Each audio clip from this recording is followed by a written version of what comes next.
네, 여러분 안녕하십니까? 소문이 사실이군요.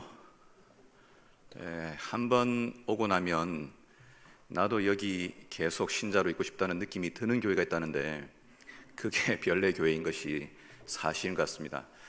저는 개인적으로 지금 교회 내부 성전에 들어온 것이 오늘 처음입니다.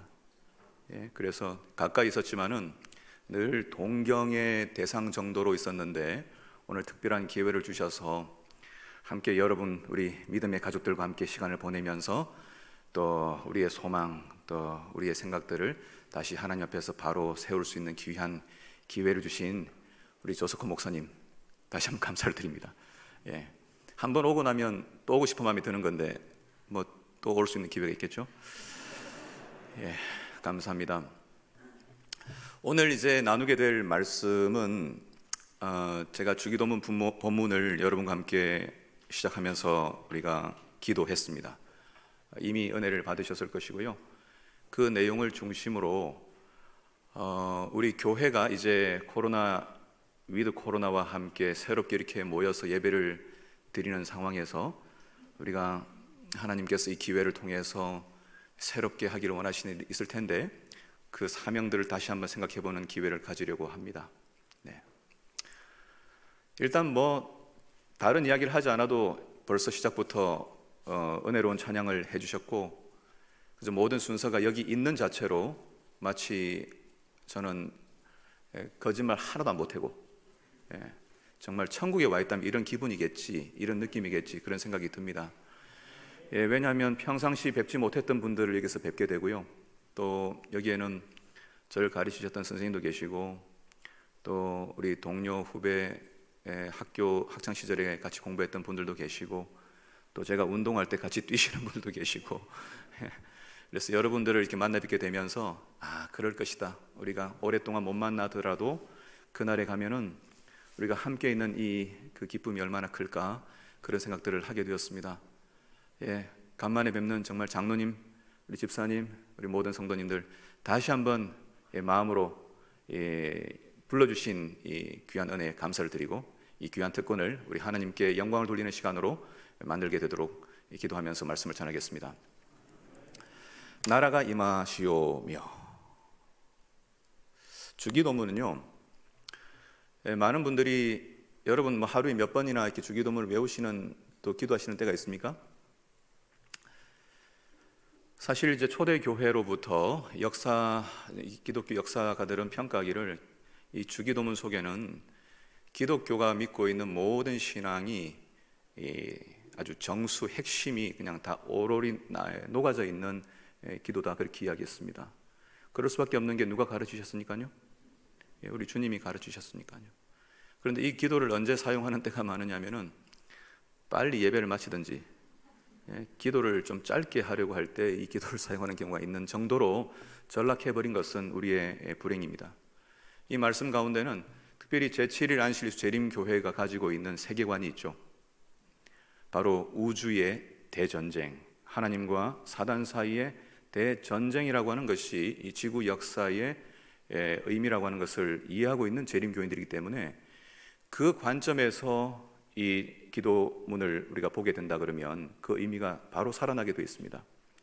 아시는 것처럼 나오는 주요한 내용이 나라입니다, 권세입니다, 영광입니다, 그리고 이름입니다. 이건 무엇과 관련된 내용입니까? 누가 통치하느냐, 누가 왕이시냐라고 하는 내용입니다.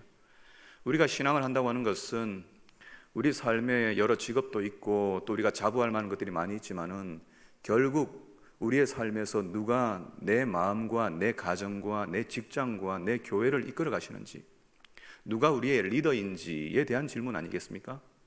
우리가 만약 주기도문을 진지하게 하나님만이 우리의 유일한 왕이시고 그분이 통치하시는 그 통치에 우리 삶을 맡기겠다고 결심하면서 만약 이 기도를 한다면 우리 주변을 둘러싸고 있는 사단의 이 엄청난 유혹들, 우는 사자처럼 다니는 이 사단의 모든 공격들을 한 방에 무너뜨릴 수 있는 그런 이 기도가 될 것입니다.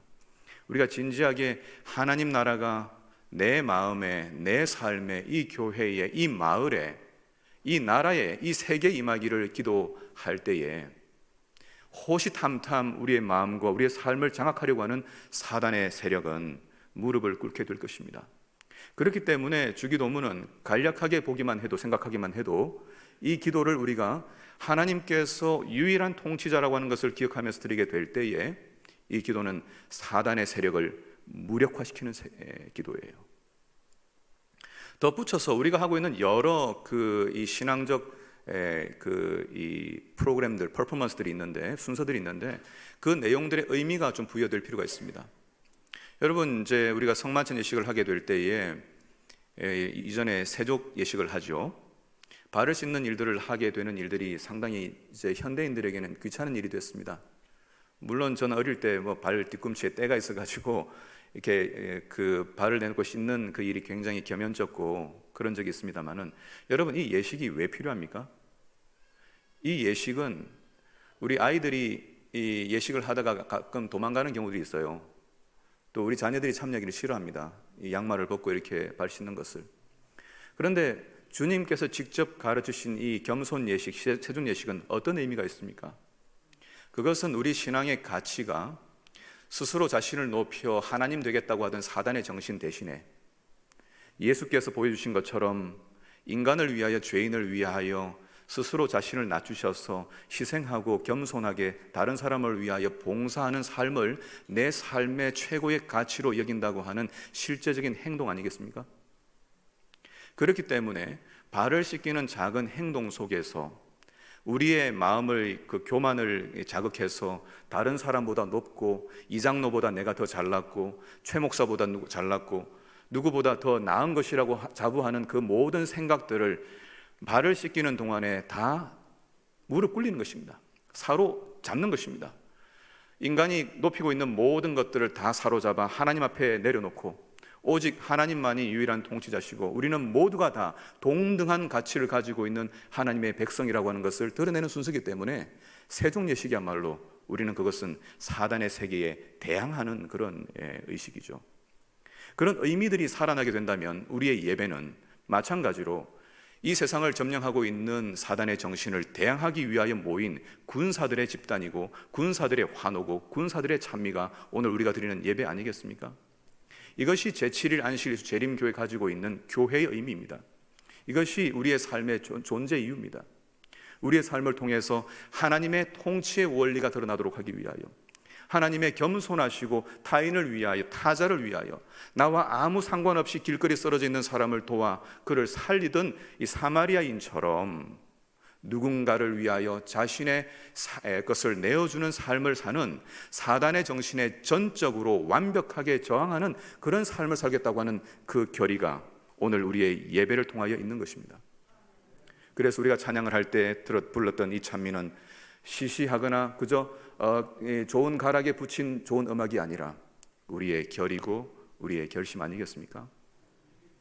자, 이런 차원에서 지난 일주일 동안 살았던 여러분의 삶을 한번 되돌아보십시오. 여러분들은 주변 사람들에게 어떤 평가를 받았습니까? 다음 주 목요일이 수능이기 때문에 우리 학생들이 긴장해 있고, 글쎄요, 학생반들은 따로 예배를 드리고 있죠. 근데 제일 나이 어린 친구가 여기 누군지 모르겠습니다만 몇 친구들이 보이는데 수능을 치는 두 학생이 있다고 그랬어요.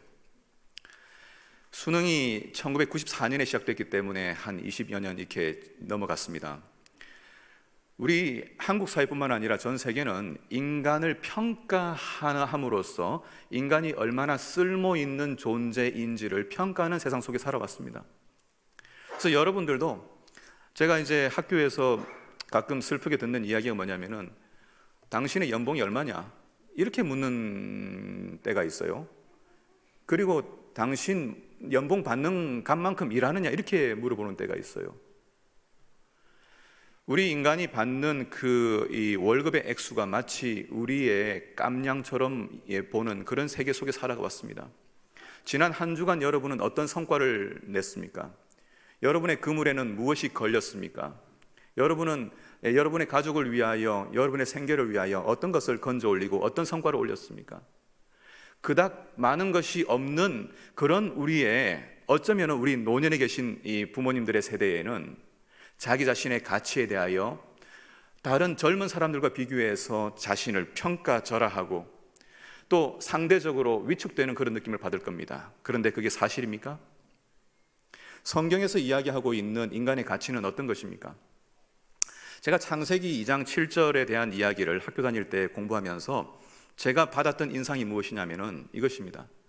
하나님께서 흙으로 사람을 만들고 그 코에 생기를 불어넣으셨는데 그 생기가 히브리 원어로 생기들 복수래요.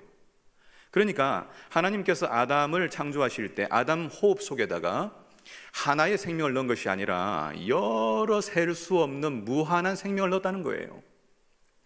그 이야기를 듣는 순간 깨달은 것이 무엇이냐면은 저의 인생은 언제 시작된 것이냐.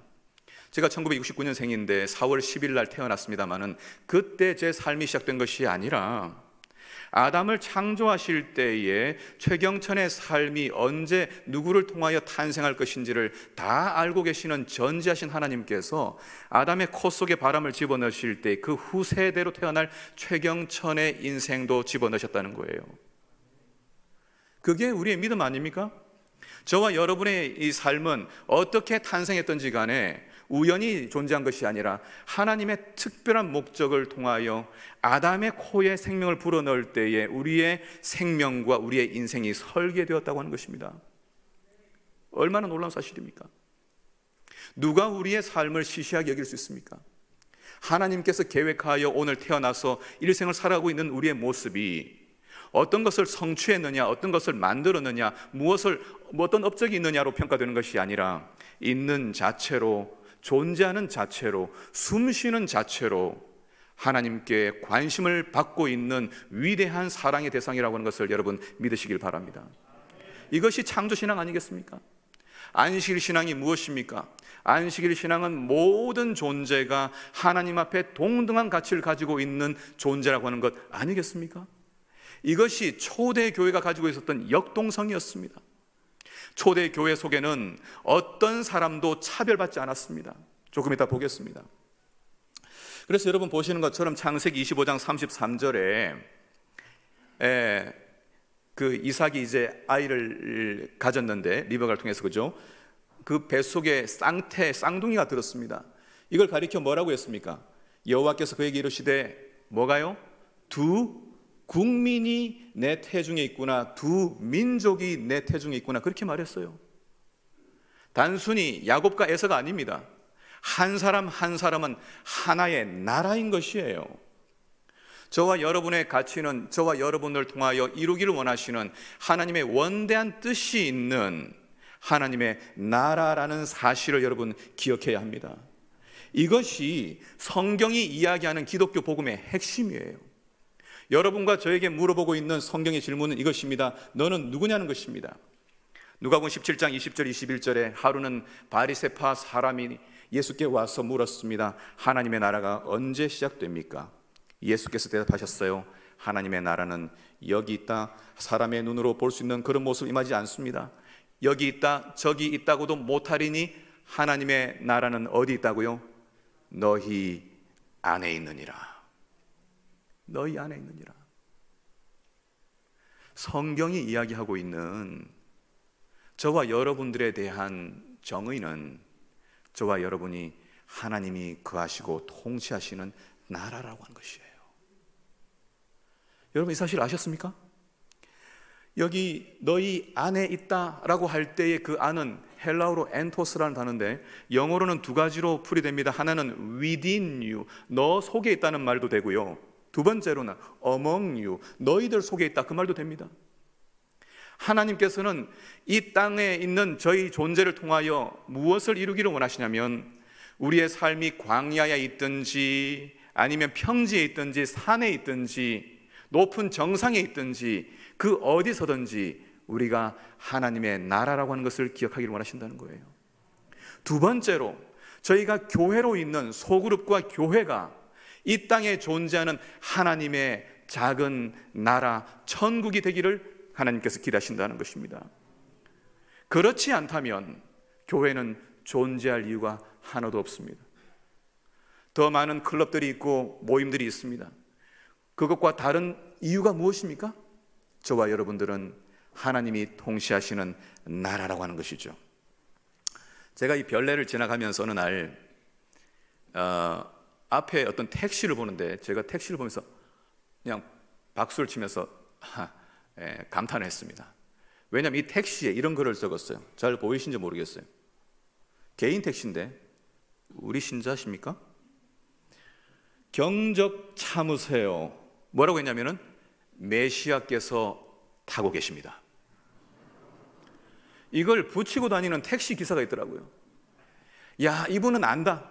그분이 가지고 있는 이 직업, 자신이 있는 그 공간에 누가 메시아, 왕이신지를 아는구나. 오늘 이 교회와 저와 여러분의 가정과 여러분의 직장과 여러분이 다니고 있는 학교와 모든 곳은 메시아이신 하나님이 통치하시는 왕국이 되도록 그분께 내어드린 것 아닙니까? 그분만이 우리의 통치자세요. 예수님이 인간을 바라보는 시선은 정말 놀라운 이 의미를 가지고 있습니다. 여러분, 제가 요한계시록 읽다가 제가 오늘 이 말씀을 이야기하자면 길게 이야기할 수 있겠지만은, 오늘 장로님들은 오늘 복 받으셨어요.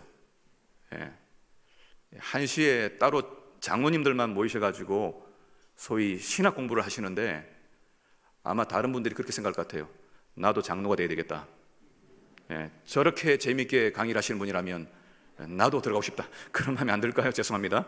자, 어쨌든 이 신학을, 성경이 이야기하고 있는 내용들을 길게 이야기하지 않더라도 요한계시록 맨 마지막 책에서 뭐라고 이야기하고 있냐면은 그 아버지 하나님을 위하여 저와 여러분을 뭐로 삼으셨다고요? 나라와 제사장으로 삼으셨다, 그렇게 말하고 있습니다.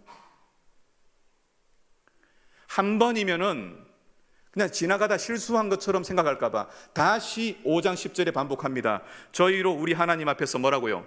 나라와 제사장으로 삼으셨다. 이 내용은 신구약 전체를 관통하고 있는 내용입니다. 출애굽기 19장 6절에 이스라엘 나라를 선택하신 하나님의 목적이 뭐냐면 그 나라를 무슨 나라로 만들기 위하여? 제사장 나라로 만들기 위하여 선택했다고 하는 것이에요.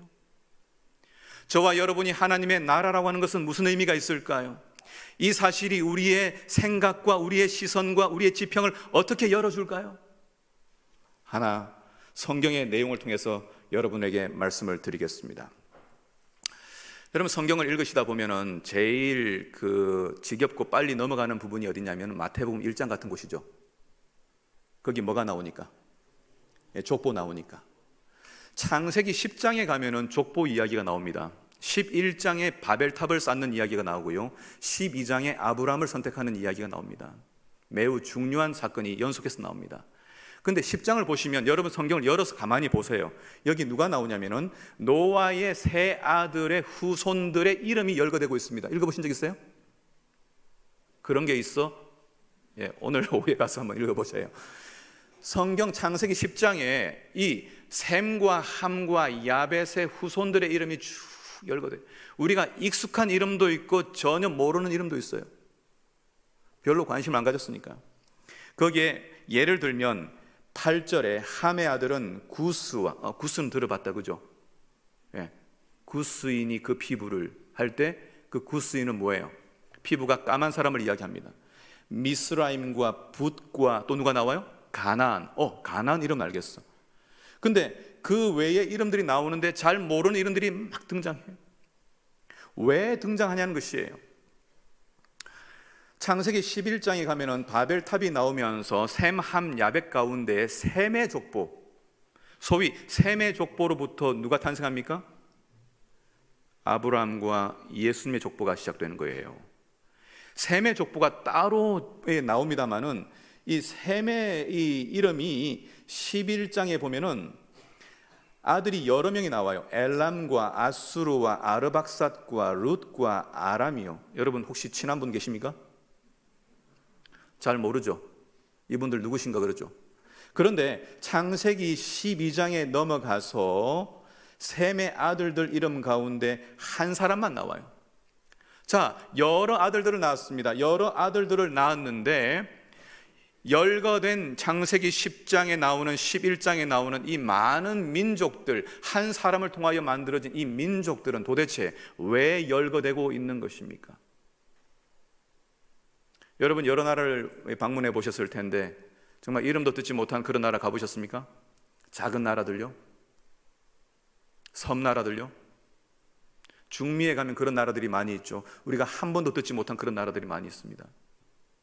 작은 섬으로 만들어진 그 나라들은 여러분들에게 어떤 의미가 있습니까? 창세기 12장을 통해서 드러나는 것입니다.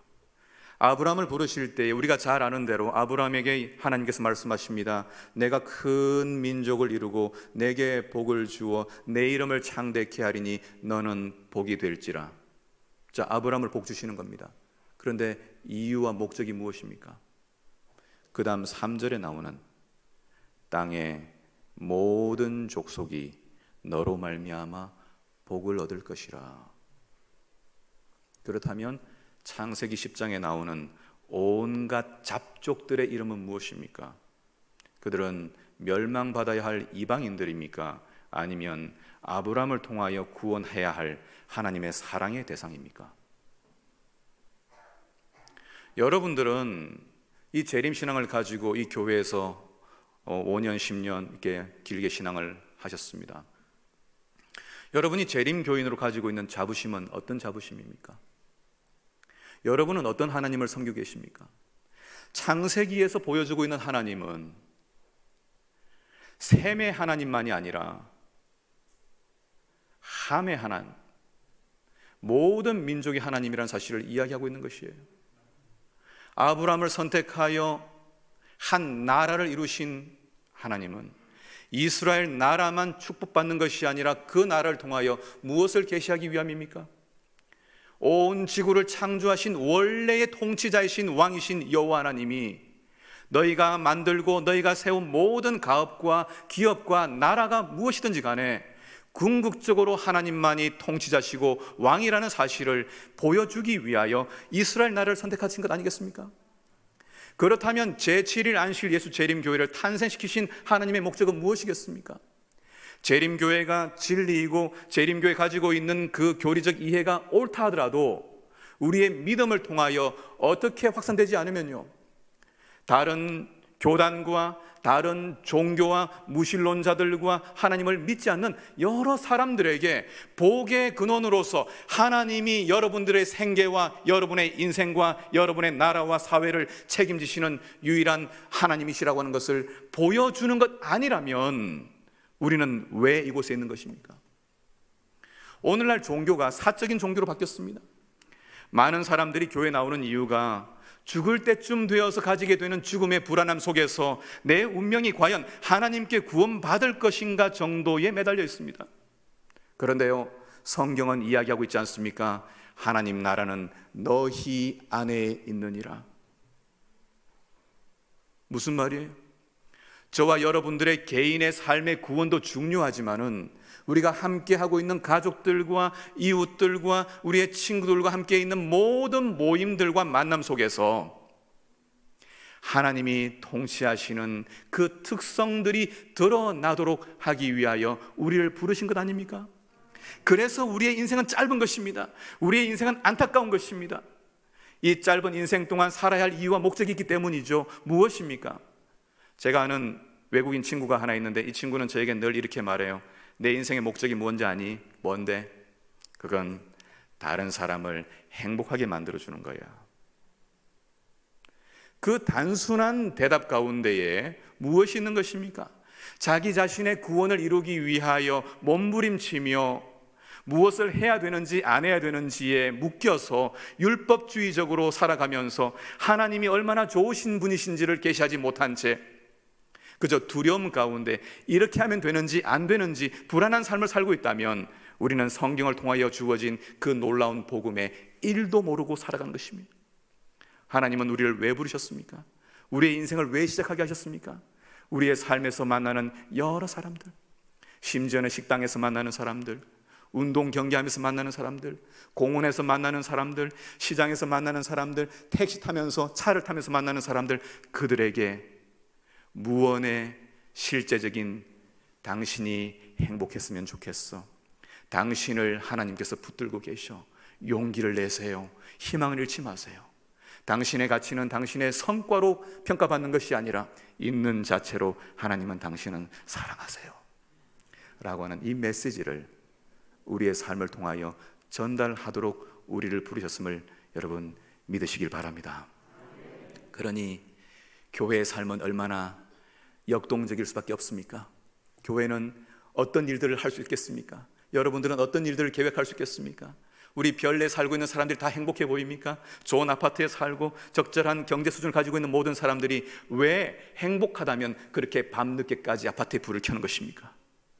잠들지 못하고 늦게까지 몸부림치며 궁극적인 행복을 찾기 위하여 이런저런 시간들을 보내고 있는 이웃들에게 하나님이 우리 안에 계시면 모든 것들은 해결됩니다 라는 메시지를 전할 수 있게 되기를 바랍니다. 기독교회는 능력이 있는 교회입니다. 초대교회에 폭발적으로 사람들이 교회로 쏟아져 들어온 이유가 무엇인지 아십니까? 그것은 당시 편만했던 차별과 배타의 정신 대신에 모든 사람을 포용하는 포용성 때문이었다고 역사가들은 평가하고 있습니다.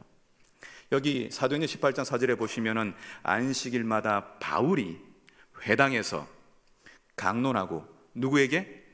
유대인과 헬라인을 권면하니라.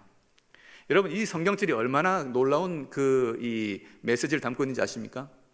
여러분, 헬라인이 되는 것은 그 당시에, 오늘날 모르겠어요, 많은 분들이 미국 영주권도 갖고 계시고 이렇게 시민권을 따기 위해서 이민 가시는 분들이 계시는데, 당시 헬라인, 헬라 철학을 갖는, 헬라 문화를 갖는 것은 고급 문화를 갖는 것이었습니다. 그래서 누구나 헬라어를 가지고 장사를 해야만 했습니다. 헬라어를 사용하고 그리스 문화를 향유할 때에만 문화인이 되었습니다. 그래서 자신이 헬라 사람이라고 하는 것을 자부하는 사람들은 그렇지 못한 사람들을 미개한 사람으로 치부하고 있는 때예요. 헬라인들은 문화적 인종주의에 의하여 자신들과 그렇지 않은 사람으로 분리하고 있었습니다. 또 한 부류 누굽니까? 유대인들 만만치 않은 것입니다. 이들은 뭐예요? 할례를 받은 사람들이에요. 혈통적으로 하나님께 구분받은 사람이라고 하는 그 자부심에 똘똘 뭉쳐져 있는 유대인, 그들은 혈통적으로 다른 사람을 배타고 있는 것입니다. 많은 분들이 교회에서 이야기해요. 여기는 삼육학교가 많으니까 삼육 출신과 그렇지 않은 사람들 사이에 말하지 않아도 있는 그런 긴장감이 있다고 그래. 우리가 그렇게 하지 않아도. 그런데 어떤 이 자부심이라고 하는 것을 가지고 살아가는 유대인들과 헬라인들이 함께 모여서 뭐하고 있어요? 예배를 드리고 있는 것입니다. 여러분을 자부할 수 있는 것들이 있습니다. 좋은 거예요. 하지만 교회에서는 그 모든 것들이 다 내려지고 모든 사람과 함께 하나가 되는 그런 하나님의 나라, 경계를 허무는, 그들과 우리의 경계를 허무는 복음이 기독교 복음이라고 하는 것이에요. 여러분, 혹시 불교를 믿고 있는 이웃들과 우리 친척들이 있을 건데요, 그분들 어떻게 보십니까? 멸망받아 죽을 영혼들입니까? 아니면 여전히 하나님의 돌보시는 햇빛과 비와 먹을 것을 제공하시고 하나님께서 귀하게 지금 이끌어 진리로 인도하시는 영혼들입니까? 사랑하는 여러분, 하나님의 시선으로 우리 자신을 쳐다볼 때 우리는 하나님의 나라입니다. 하나님의 시선으로 다른 사람을 쳐다볼 때에 그들도 하나님이 통치하시는 하나님의 나라가 되어야 할 사람들입니다. 그러므로 우리는 우리가 섬기는 하나님이 얼마나 위대하신 분인지, 얼마나 크신 분인지, 얼마나 높으신 분인지에 대하여 목소리 높여 찬미하는 것보다 더 기쁘고 더 놀라운 일이 어디 있겠습니까? 제가 이 설교를 준비하면서 떠오른 찬미가 있어요. 그 찬미를 부르고 싶었는데 한번 불러볼까요, 여러분? 짧은 복음성가인데, 왕이신 나의 하나님, 내가 주를 높이고 영원히 주님을 찬미하겠다고 하는 찬미인데, 여러분 함께 불러봐요. 아마 다 아실 거예요. 여러분의 인생과 제 인생의 왕이신 나의 하나님, 내가 주를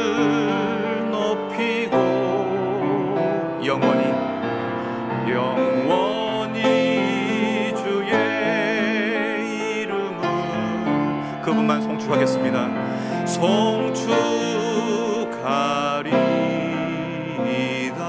왕이신 나의 하나님, 왕이신 나의 하나님, 내가 주를 높이고 영원히 주의 이름을 송축하리이다.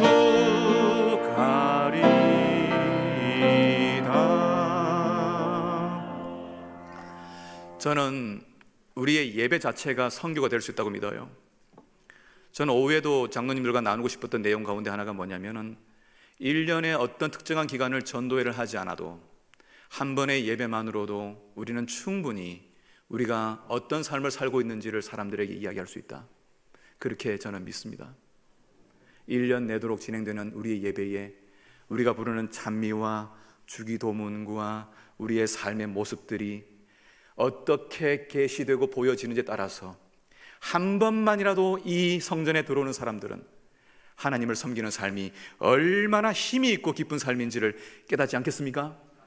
여러분, 코로나가 이제 잡히면서 이제 싸우는 싸움이 여전히 계속되고 있지만은 교회로 모이는 일을 하고 있는 우리의 교회가 가지고 붙들고 외쳐야 할 기별은, 모든 인류를 이끌어 가시는 하나님은 우리 천지를 창조하시는 안식일의 주인이신 하나님이심을 우리의 삶으로 예배로 전하게 되기를 간절히 바랍니다. 그래서 저는 교회가 지상에서 경험할 수 있는 가장 이상적인 하나님 나라의 실체라고 믿습니다.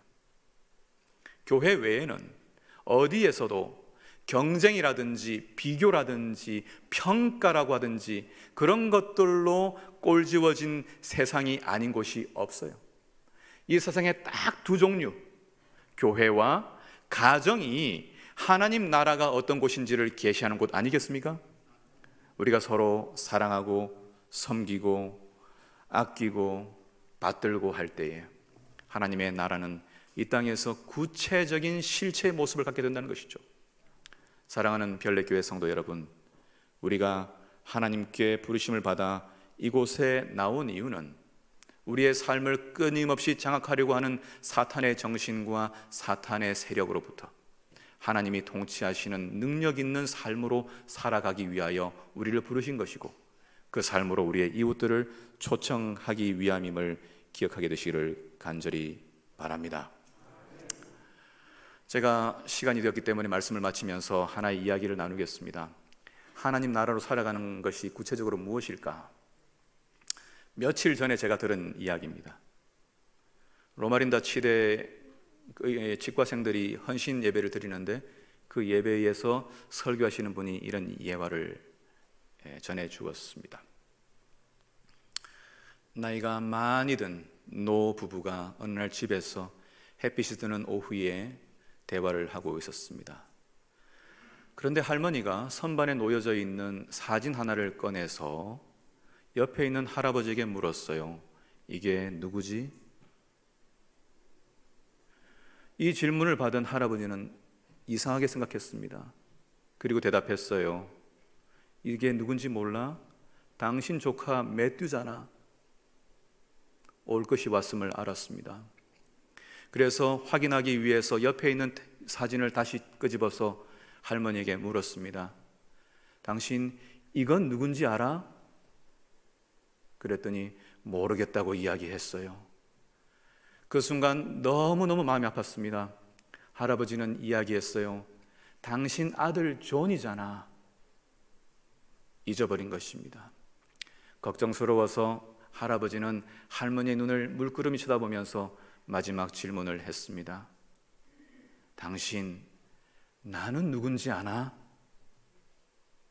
그랬더니 이 할머니가 물어본 이 할아버지 얼굴을 극히 지극히 눈동자를 쳐다보더니 이렇게 이야기했습니다. 알지? 나를 사랑하는 사람.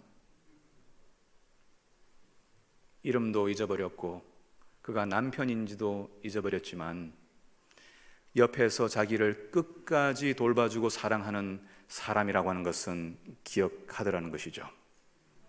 사랑하는 우리 별내계 성도 여러분, 우리는 사람들에게 어떤 사람으로 기억될 수 있겠습니까? 우리가 성취한 많은 일들이 있겠지만 다 잊어버려도 그 아저씨, 그 아줌마, 그분이라고 이야기한다 할지라도 그때 내게 친절을 베풀어 준 사람, 그때 내게 사랑의 이야기로 격려를 해준 사람, 그렇게 기억된다면 하나님의 나라는 이 땅에서 구체적으로 보여질 수 있을 것이라고 믿습니다. 우리의 삶이 이 겨울, 차가운 겨울에도 우리 교회를 통하여 하나님의 나라가 세워지는 아름다운 모습으로 든든히 서기를 기대하면서 여러분, 오늘 말씀을 마치도록 하겠습니다. 감사합니다.